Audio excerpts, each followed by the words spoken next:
The goat Dionysius, or Pan, was a powerful deity in Palestine. He may have come there from Libya by way of Egypt or taken a roundabout northern route by way of Crete, Thrace, Asia Minor, and Syria. The Day of Atonement scapegoat was a left handed sacrifice to him under the name of Azazel, and the sources of the Jordan was a grotto sacred to him as Balgad. The goat king, how do you say that?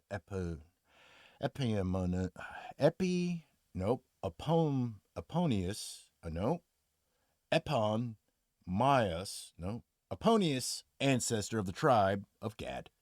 The prohibition in Deuteronomy 14 against seething a kid in its mother's milk is puzzling only if sentimentally read.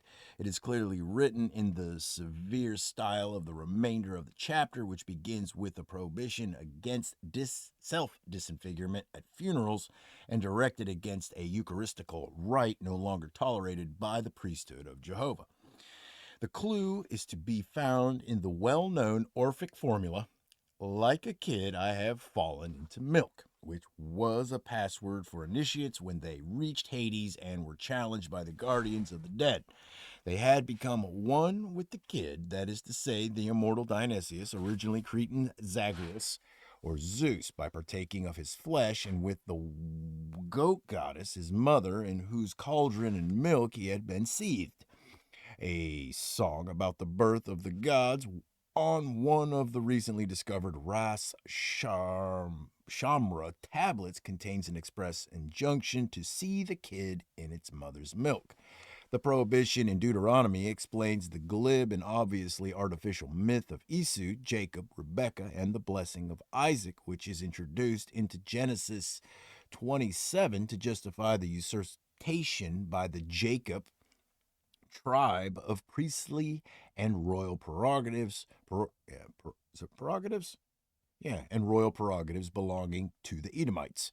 The religious picture, icontropically advanced in support of the myth, seems to have illustrated the kid eating ceremony in Azazel's honor.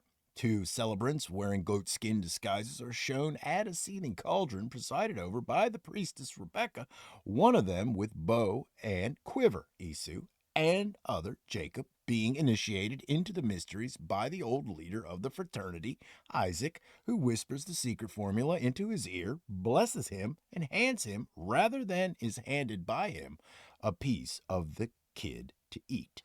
The ceremony probably included a mock slaughter and resurrection of the initiate, and this would account for the passage at the close of the chapter where Esau murderously pursues Jacob, Rebekah. Wait a minute. The close of the chapter where Esau murderously pursues Jacob, Rebekah directs affairs, and the orgiastic daughters of Heth in Cretan costume stand by. The two kids are probably an heir. The same kid is shown twice, first being taken from its mother and then being plunged into the cauldron of milk. Nonus, the Orphic writer, explains the shift in Crete from the goat to the bull sacrifice by saying that Zagreus or Dionysius was a horned infant who occupied the throne of Zeus for a day. The Titans tore him in pieces and ate him after he had raced through his changes of shape. Zeus with the goatskin coat, Cronus making rain, an inspired youth, a lion, a horse, a horned snake, a tiger, a bull. It was as a bull that Titans ate him. The Persian Mithras was also eaten in bull form. There seems to have been a goat cult in Ireland before the arrival of the Danans and Milesians, for in a passage in the book of the Dun Cow, goat heads are a sort of demon associated with leprechauns, pygmies, and the Fomorians, or African Aborigines. But by the time of the Ulster hero Cuchulainn, the traditional date of whose death is 2 AD, the royal bull cult was well established. His destiny was bound up with that of a brown bull calf, son of Queen Maeve's famous brown bull. The Morisian, the fake goddess, when she first met Cuchulainn, warned him that the warned him that only while the calf was still a yearling would he continue to live. The central episode in the Cuchulainn saga is the War of the Bulls, fought between the armies of Maeve and her husband King Ailil as the result of an idle quarrel about two bulls.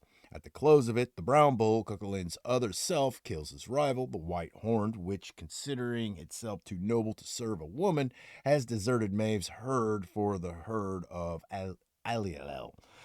It then goes mad with pride, charges a rock, and dashes out its brains.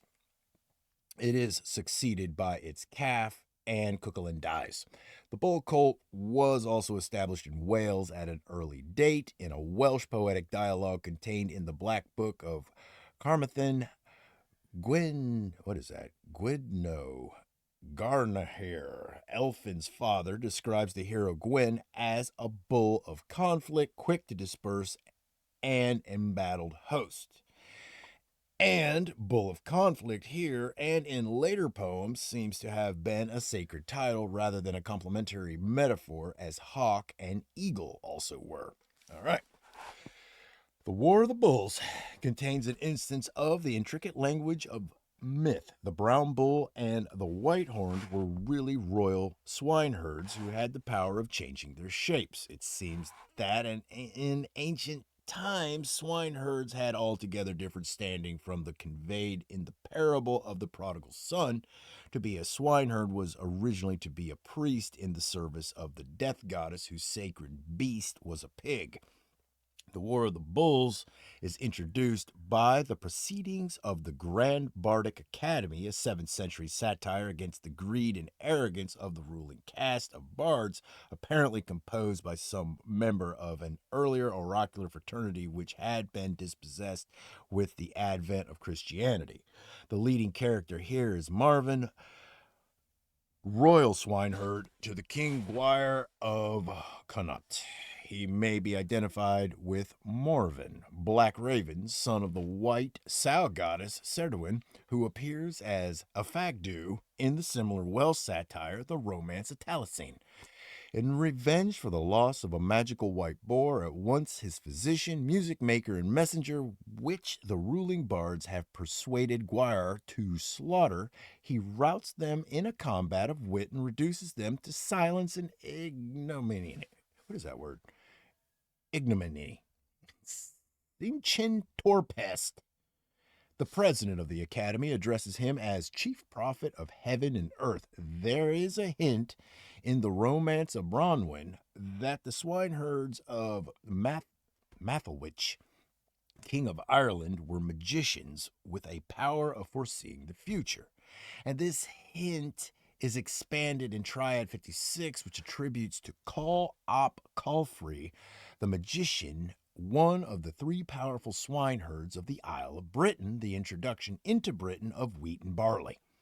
But the credit was not really his. The name of the white sow, whom he tended at Dwaller in Cornwall, and who went about Wales with gifts of grain, bees, and her own young, was Henwen, the old white one. Her gift to Mays Gwyneth, Wheatfield in Gwent, was 3 grains of wheat and 3 bees. She was, of course, the goddess Cerduin in beast disguise. The story is contained in 3 series of triads printed in the Marvinian Archaeology. Is that more? There's no R in. Yeah, there is. What it? Myverian Archaeology? Whatever. The unpleasant side of her nature was shown by her gift to the people of Arvon of a savage kitten, which grew up to be one of the 3 plagues of Angisley, the Polig cat. Cerduin then is a cat goddess as well as a sow goddess.